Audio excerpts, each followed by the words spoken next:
তাহলে আপনি শিহাব। নিজের নাম শুনে মাথা তুলে তাকালাম। দেখি সুন্দর মুখের একটি মেয়ে দাঁড়িয়ে আছে সামনে, হাতে সাদা রঙের মুঠোফোন, তাতে লেগে আছে শরীরে মাখানো পারফিউমের মিষ্টি একটা গন্ধ। গন্ধ শুকে চট করে পেয়ারা গাছের কথা মনে পড়ে গেল। ছোটবেলায় যখন বৃষ্টির দিনে পেয়ারা গাছে উঠে বসে থাকতাম, তখন এমনই একটা গন্ধ পেতাম নাকি। তাতে কত চেনা স্মৃতি মিশে আছে আমার। ছবিতে যেমন দেখেছিলাম অবিকল সে রকম দেখতে, সেই চোখ, সেই রূপ, সেই নাক, আর সেই আঁকাবাঁকা মারির দাঁতগুলো পর্যন্ত। এটি বসার অবস্থা থেকে উঠে দাঁড়ালাম। কি বলবো সেটা মনে মনে সাজানোর চেষ্টা করছি। মাথার ভেতর নদীর স্রোতের মতো হাজার হাজার শব্দ কোথা থেকে উড়ে এসে জানি উকি দিচ্ছে। কিছুক্ষণ আগে অপরিচিত নম্বর থেকে ফোন দিয়ে কেউ একজন জিজ্ঞেস করেছিল, কই আপনি? এর পরপরই এই ঘটনা। কোনটা রেখে কোনটা বলি, হঠাৎ তাল হারিয়ে ফেললাম। বললাম, শ্রাবণী, খুব চিনতে কষ্ট হচ্ছে আপনার। ছবির সঙ্গে কোনো ফারাক আছে নাকি? থাকলে বলেন। তেমন ফটফট করে বলে গেল সে। হালকা বাতাসে তার চুলগুলো মৃদু মৃদু উঠছে। জিহ্বা দিয়ে সে পাতলা ঠোঁট দুটো ভিজিয়ে নিল। না না, তা হবে কেন? বসো। পাশে জায়গা করে দিয়ে বসে পড়লাম। সেও বসলো, তবে খানিকটা তফাৎ। একটা নীল রঙের জামার সঙ্গে সাদা ওড়না পরেছে, মাথায় গোলাপি রঙের হেয়ার ব্যান্ড। ফর্সা মুখটাতে যেন দিনের সূর্য প্রতিফলিত হয়ে ফেরত যাচ্ছে দূরে। গালে এমন একটা ঝিলিক দেখতে পেলাম।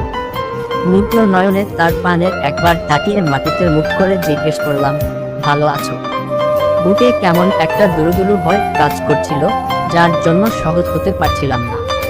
বহু মেয়ের সঙ্গে আগে তো প্রথম দেখাতে অনেক কথা বলেছি, কই তখন তো এমন হয়নি। আর এখন যার সঙ্গে আলাপের 3 মাস হয়ে গেছে, তেমন একজনের সঙ্গে কথা বলতে সংকোচবোধ হচ্ছে আমার। নিজের প্রতি ধিক্কার চলে এলো। পিঠ সোজা করে বসলাম। আচমকা সারা শরীরে পিঁপড়ার কামড়ের মতো জ্বালা শুরু হলো। জল না পেয়ে কয়েক দিনের তৃষ্ণার্ত চামড়াটা বিদ্রোহ করার পায়তারা করেছে বোধ হয়। রৌদ্র অ্যালার্জিটা এই জাগলো বলে। প্রশ্নটা শোনার পর উত্তর না দিয়ে শ্রাবণী বলল, তার আগে মাথাটা এদিকে দেন আপনার। গুনি গুনি 4টা চুল ছিঁড়ি। তারপর যা বলার বলবেন। একক উদ্ধৃতি চিহ্ন। চুল ছিঁড়বে মানে? চমকে উঠলাম। তাও আবার 4টা। মুখটা হা হয়ে গেছে। বলে কি মেয়েটা, মগের মূল্য পেয়েছে নাকি? মনে মনে ভাবলাম, আমার এমন ভাব দেখে ইনাকে জানে। শ্রাবণী চোখ দুটো গোল গোল করে বলল, এত সহজেই ভুলে গেছে? 2 দিন পর তো আমাকেও মনে থাকবে না। তারপর মুখটা গোমরা করে চুপ মেরে গেল। কখন একটা অনুভূতি খেলা করছে তার পটচেরা চোখ দুটোতে। ঘটনার শুরু আজ থেকে 3 মাস আগে। দুপুরবেলার এক অবসরে বসে ফেসবুক চালাচ্ছিলাম কিছুদিন আগে কেনা পুরনো স্মার্টফোনে। হঠাৎ সাজেস্ট ফ্রেন্ডে একজোড়া চোখ দেখে থমকে গেলাম। এর আগে এমন চোখ চেয়ে দেখিনি তা নয়, যাদের দেখেছি তারা সবাই কারো না কারোর সঙ্গে প্রতিশ্রুতিবদ্ধ। এই সংখ্যাটা মনে ছিল, তবু অজানা এক আগ্রহে তার আইডিতে বুকে দিলাম। আমার বিশ্ববিদ্যালয়েরই ছাত্রী, এর বছর ভর্তি হয়েছে। কি সুন্দর মুখ তার, দেখে মনে হয় এই বুঝি দুধ দিয়ে ধুয়ে দিয়েছে কেউ। এমন কাঁচা রং, ওর চোখ দুটো স্বাভাবিকের চেয়ে বড়। এত বড় চোখের মায়াতে পড়েই গেলাম শেষ পর্যন্ত। দোলাচলে দুলতে দুলতে কপালে যা আছে বলে ফ্রেন্ড রিকোয়েস্ট পাঠিয়ে দিলাম। আর অপেক্ষা করতে লাগলাম। আনুমানিক 2 ঘন্টা পর যখন আবার ফেসবুকে ঢুকলাম, তখন দেখলাম অ্যাকসেপ্ট করার নোটিফিকেশনটা চলে এসেছে। মনটা খুশিতে নেচে উঠল। আর দেরি না করে প্রায় সঙ্গে সঙ্গেই তাকে মেসেজে নক করলাম। উত্তরও পেলাম কিছুক্ষণ পর। এমনি করেই আলাপচারিতা চলতে লাগলো আমাদের। অনেক বিষয় নিয়েই কথা হচ্ছিল। প্রসঙ্গটা ধীরে ধীরে ব্যক্তিগত বিষয়ের দিকে গড়িয়ে গেল। স্বীকার করতে দোষ নেই, তাতে পরোক্ষ ভূমিকাটা একতরফা আমারই ছিল। তখন দেখি ও মেসেজ দেখেও উত্তর দিতে খানিকটা সময় নিতে শুরু করলো। ভাবলাম, এই বুঝি ফুসকে গেল অল্পের জন্য। প্রবলভাবে হারানোর ভয়ে ভীত হয়ে উঠলাম।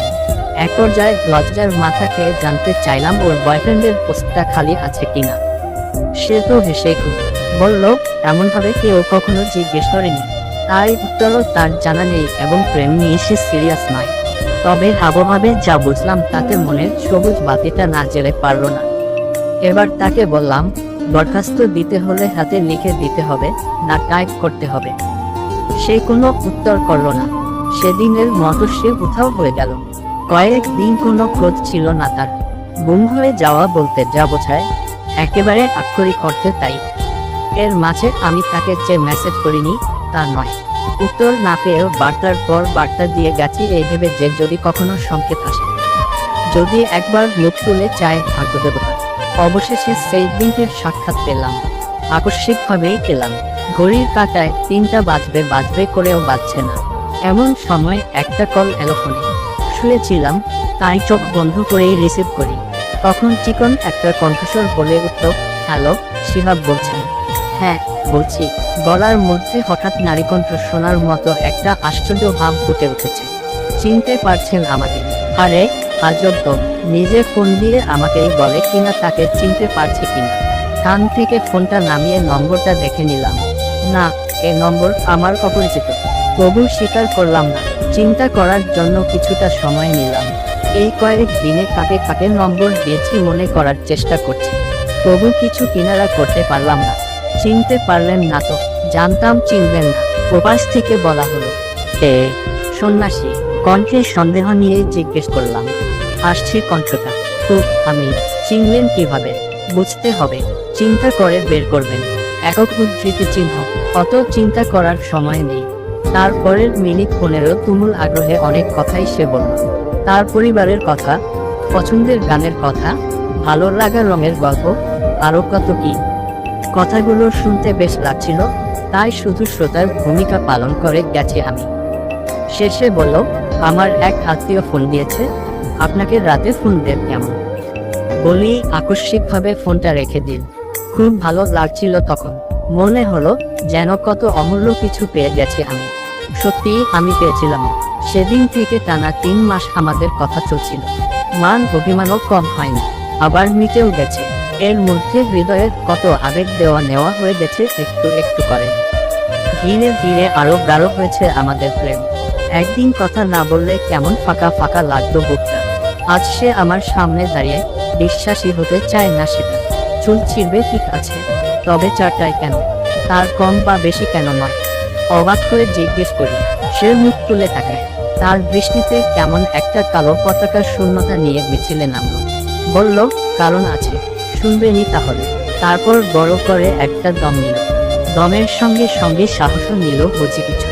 মনে আছে, ফোনে একদিন রাগী গলায় কথা বলেছিলেন আমার সঙ্গে। সেটা শুনে সারা রাত খুব কেঁদেছিলাম আমি।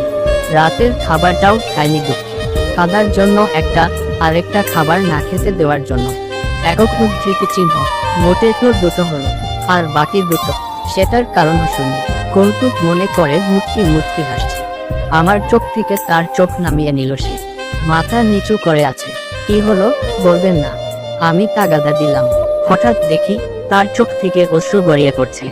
ঘটনার আকস্মিকতায় বিমূঢ় হয়ে গেলাম। কি করব ঠিক বুঝতে পারছি না। তবে কি আনমনে তাকে কষ্ট দিয়ে ফেলেছি? কিছুক্ষণ পর ও মুখ তুলল। কান্নায় চোখ জোড়া সিঁদুরের মতো লাল হয়ে গেছে।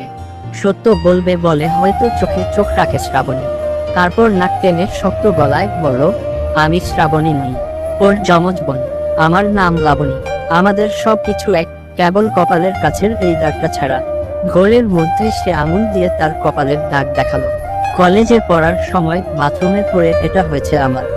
একক উদ্ধৃতি চিহ্ন। তাহলে শ্রাবণী কোথায়? শ্রাবণী মারা গেছে বলি সে উঠে দাঁড়ালো। মানে কি? আমিও উঠলাম। কথাটা শুনে মনে হলো নিঃসঙ্গ কোনো বেনামি গ্রহের আকাশ করে থপ করে মাটিতে আছড়ে পড়লাম। আগর সব চূর্ণ বিচূর্ণ হয়ে দলা পাকিয়ে গেছে। এটা কি শুনছি আমি? সৃষ্টিকর্তা কেন আমাকে এমন কষ্ট দিল? পাথরের মতো নিঃশব্দে অশ্রু ঝরতে লাগলো 2 চোখ ভেঙে। ভেতরের সাগরটিতে বুঝি জ্বর এসেছে খুব। আজ থেকে 1 মাস আগে আত্মহত্যা করেছে ও। বিশ্বাস করুন, আপনাকে ও ঠকাতে চায়নি। একক উদ্ধৃতি চিহ্ন। তবে আত্মহত্যা করলো কেন? বাচ্চাদের মতো শব্দ করে ফুপিয়ে উঠলাম। বুকটা ফেটে চৌচির হয়ে গেছে আমার। চন্দ্রাক্তের মতো একের পর এক চাপড় মারছে বুকে। লাবণী বলল, বেশ কয়েক দিন ধরেই ওর বিয়ের কথা চলছিল। হঠাৎ এক পাত্রপক্ষ এসে পছন্দ করে সেই রাতেই বিয়ে করে নিয়ে গেল ওকে। তারপরের দিন বিকেলে তার লাশ পাওয়া যায় ঘরের তীরের সঙ্গে লটকানো অবস্থায়। এই কয়েক দিন ওর হয়ে আমি আপনার সঙ্গে কথা বলেছি, পারলে আমাকে মাফ করে দিন। একক উদ্ধৃতি চিহ্ন। তারপর সে আর কি বলেছে সেটা কানে পৌঁছেনি। কোনো কিছু ভাবার মতো সময় ছিল না হাতে। টুকরো টুকরো করে গড়া এত দিনের স্বপ্নের পৃথিবীটা আমার চোখের অগোচরে ভেঙে গেল। এমনই দুর্ভাগ্য আমার, টেরও পেলাম না। হঠাৎ পাগলের মতো এক দৌড় দিলাম। কোথায় যাব তা জানি না, শুধু এটুকু জানি আমাকে দৌড়াতে হবে। দৌড়াতে হবে অনন্তকালের দৌড়। ভালো লাগলে চ্যানেলটা লাইক, শেয়ার, সাবস্ক্রাইবার করবেন।